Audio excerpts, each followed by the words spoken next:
فخرجي من الدار وخرجها للزنقه.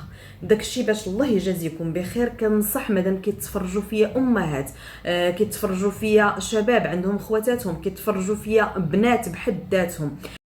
مساء الخير عليكم، مساء النور. كنتمنى تكونوا بالف خير يا رب، ان شاء الله تعالى يلقاكم هذا الفيديو في صحه وسلامه جيدين. موضوع حلقتنا اليوم هو موضوع طلب مني كثير انني نناقشه، وموضوع طلب الزواج المختلط. شنو الوثائق اللي كنحتاجو في هذا الزواج هذا؟ شنو اهم الاشكالات اللي ممكن تعترض الشخص هو كيوجد الورق ديال الزواج المختلط، وشنو هما الاشكالات بصفه عامه اللي كتعتري الزواج المختلط؟ بغيتو تعرفوا هادشي كامل كملوا لاخر فيديو. نبداو على بركه الله. بالنسبه للزواج المختلط نعرفوا اول حاجه، الزواج المختلط هو الزواج اللي تيكون بين طرف مغربي وطرف اجنبي، سواء كان هذا الطرف من الدول العربيه او من الدول الاوروبيه، وسواء كان هذا الطرف رجل او امراه. مثلا مراه مغربيه غتزوج بطرف اجنبي، او لا رجل مغربي غيتزوج بامراه اجنبيه. ما غنقولش الوثائق اللي كتحتاج الطرف المغربي، علاش؟ لانك تعرفوا مؤخرا القانون اللي تصدر اللي الغى مجموعه من الوثائق اللي من ضمنها شهاده الخطوبه، واللي كانت كتطلب في عقد الزواج. فغنتناول الطرف الاجنبي فقط شنو الوثائق اللي خصو تكون عنده اثناء ابرام عقد الزواج. نبداو بهاد الوثائق هادو اللي كيحتاج الطرف الاجنبي. انا على فكره سجلتهم هنايا باش ما ننساش حتى شي وثيقه، وغادي نقولهم لكم وحده بوحده وغادي نشرحهم لكم. نبداو باول وثيقه اللي كيحتاجها الطرف الاجنبي، اللي هي شهاده الاهليه للزواج. هاد شهاده الاهليه للزواج اول حاجه خصو يشد رونديفو قبل. وكنقول للناس بالنسبه مثلا اذا كان واحد ناوي ينزل يتزوج في المغرب وعنده مثلا غير شهر، ما غاديش تقدو، يتصل قبل مثلا بواحد 15 يوم ولا 20 يوم بالسفاره ولا القنصليه ديال البلد ديالو اللي متواجده بالمغرب. مثلا واحد سيد اجنبي بريطاني بغى يتزوج بوحده مغربيه، خصو يتصل بالسفاره البريطانيه اللي متواجده بالمغرب وياخذ من عندهم رونديفو، يا اما عن طريق الاتصال في الهاتف ولا عن طريق الميل اللي ديجا غتلقاوه الا قلبتوا في جوجل على السفاره ديالكم، غتلقاوه محطوط، غادي تتصلوا بهم باش تاخذوا رونديفو. لانه ما يمكنش تجي وتاخذ هذيك شهاده الاهليه في نفس اليوم. صافي كتاخذ رونديفو، ان فوا تنزل المغرب غتمشي هذيك شهاده الاهليه ديالك غادي تكون واجده، غادي تاخذها وغتصادق عليها من وزاره الخارجيه. هذا بالنسبه للشخص اللي عمره سبق ليه يتزوج. اما بالنسبه للشخص اللي سبق ليه يتزوج وطلق، هنا ضروري انه يجيب معاه الحكم النهائي ديال الطلاق ديالو، ضروري يجيب نسخه من الحكم النهائي ديال الطلاق. ثاني وثيقه اللي خصو يجيب هي نسخه من عقد الولاده، اللي كنقول ليه حنايا عقد الازدياد، وفي الدول العربيه كيقول ليه شهاده الميلاد. هذه نسخه خصو يجيبها ضروري. على فكره هاد الوثائق كامله خصها تكون اصليه. خصو كذلك ومثال يجيب معاه شهاده الجنسيه مسلمه له من طرف قنصليه او السلطات ديال البلد ديالو، ضروري حتى هي خصها تكون مرافقه للملف. كذلك ومثال بالنسبه لوثيقه السجل العدلي اللي كتثبت الخلو ديالو من اي متابعه، هذه خصها يجيبها من البلد ديالو. كذلك ومثال خصو يحصل على السجل العدلي مسلم من مديريه الشؤون الجنائيه والعفو بوزاره العدل، هذا كياخذوا من المغرب. وخصو كذلك ومثال يجيب شهاده الاقامه مسلمه ليه من طرف البلد اللي هو عايش فيها.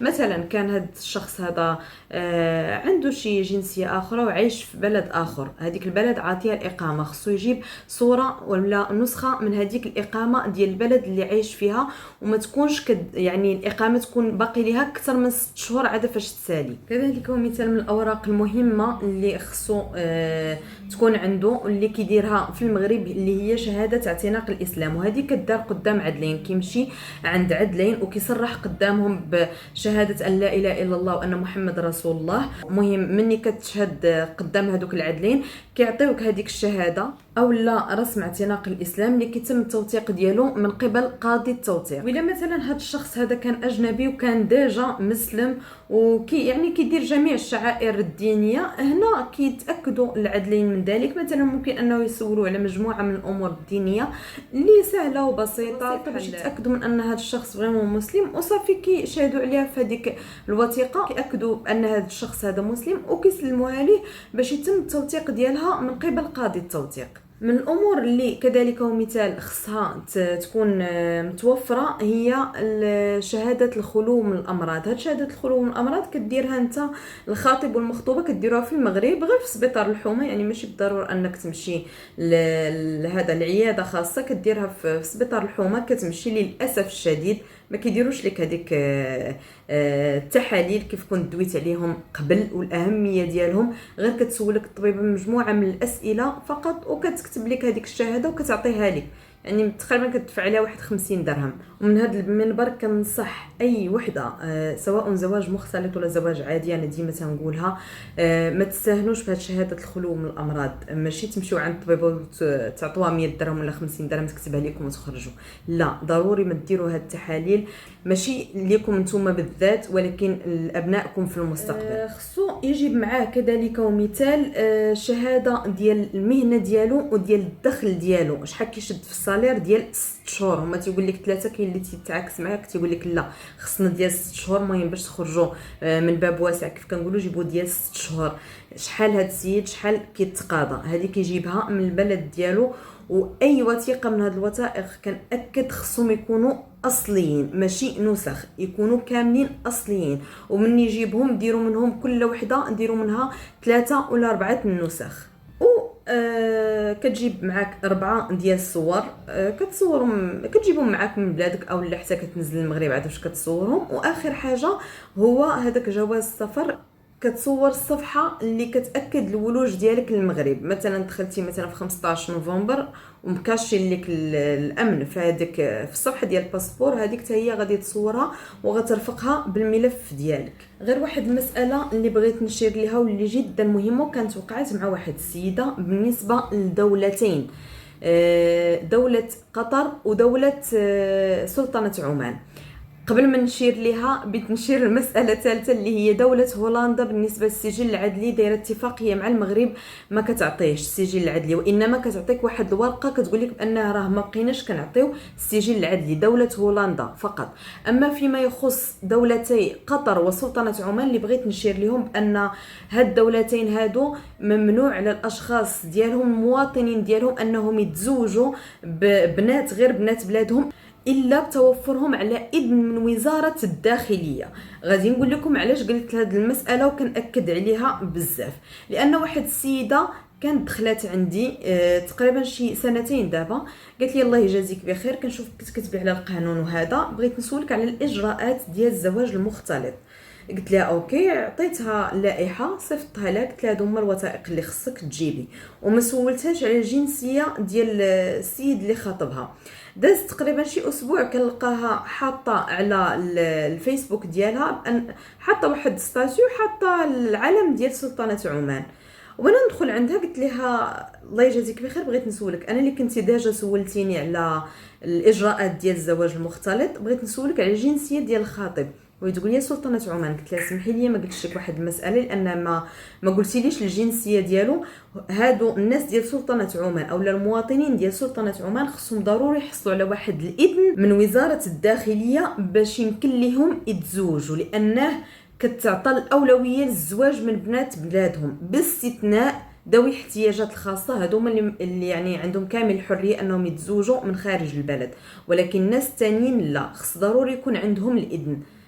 قالت لي اوكي، قالتها للخطيب ديالها قال لها لا هذا الشيء ما كاينش. رجعت عندي قالت لي لا راه دويت مع الخطيب ديالي قال لي لا راه ما كتحتاجش هذا الاذن.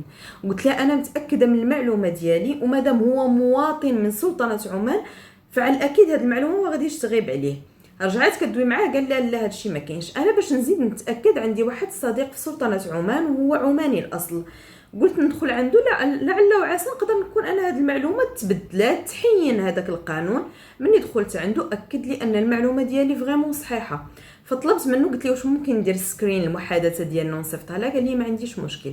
فريمون درت سكرين، صيفط المحادثه اللي وقعت بيني وبينه ليها هي اللي كيأكد فيها بان راه هاد الاذن باقي ولا زال متواجد ليومنا هذا.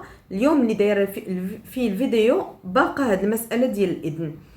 ف مني صيفطت لي سكرين قال لا مهم، لعب ليها بعقلها، لعب ليها بدماغها، لدرجه انها بلوكاتني. يعني ما قلت لها حتى شي حاجه، انا غير بغيت نعاونها لانها بنت بلادي.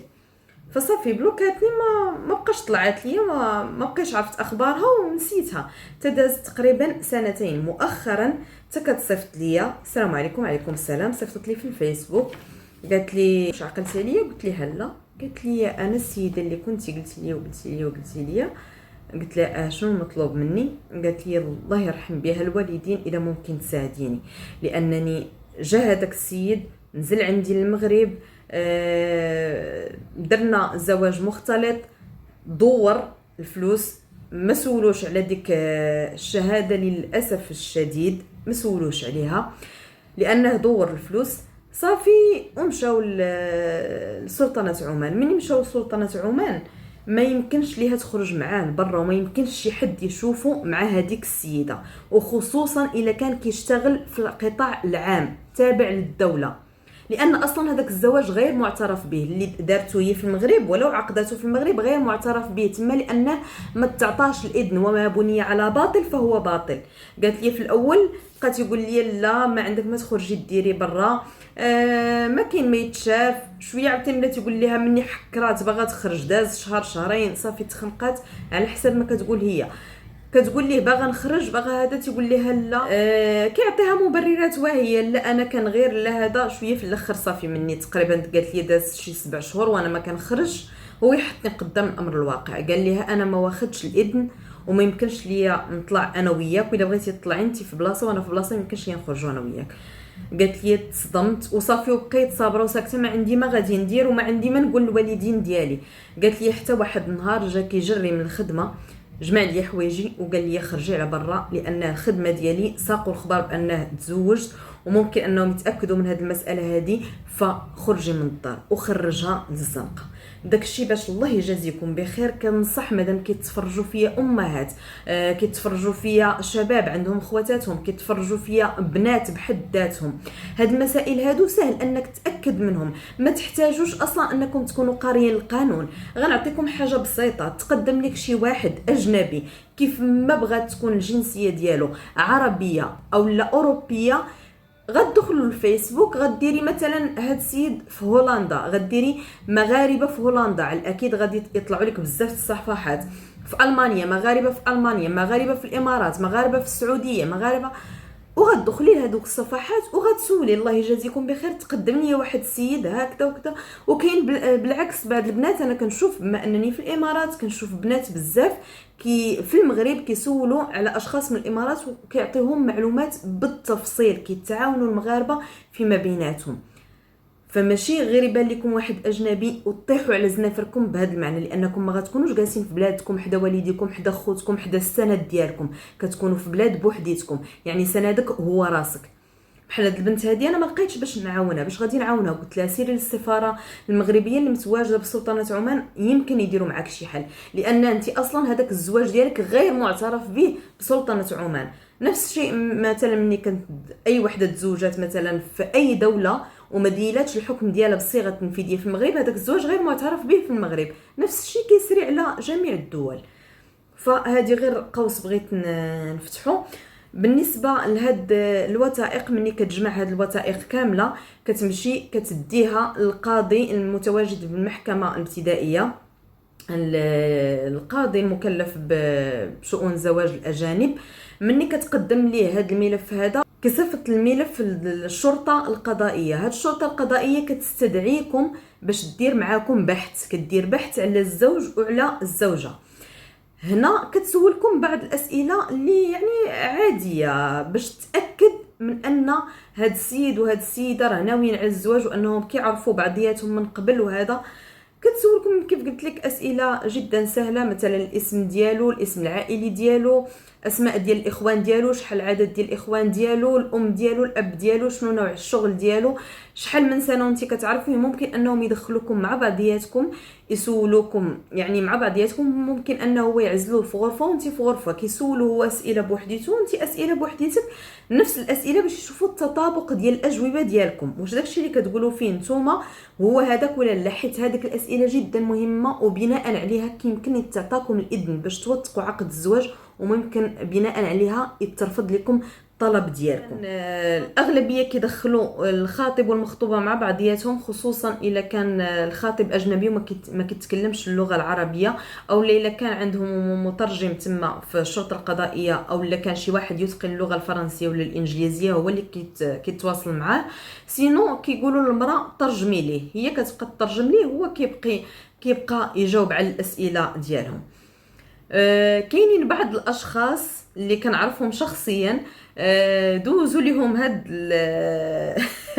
شنو ممكن نقول اونتروتيان شفوي، ودوزوا لهم حتى كتابي باش يتاكدوا بان هادوك الشخصين راه جايين على قبل الزواج، ماشي على قبل شي حاجه اخرى. صافي لونكيت على فكره، والاذن ما كيعطيوش لكم ديك الساعه. صافي ان فوا كيسالي لونكيت تيقول لك سيروا حتى نتصلوا بكم. من الافضل انه تاخذوا رقم الملف ديالكم، حيت الملف ديال الزواج ديالكم كيتعطاه واحد الرقم، هذاك الرقم خذوه. سينو خذوا الرقم ديال شي واحد تما من الشرطه القضائيه باش تبقاو معاه على تواصل فين وصل الملف ديالكم.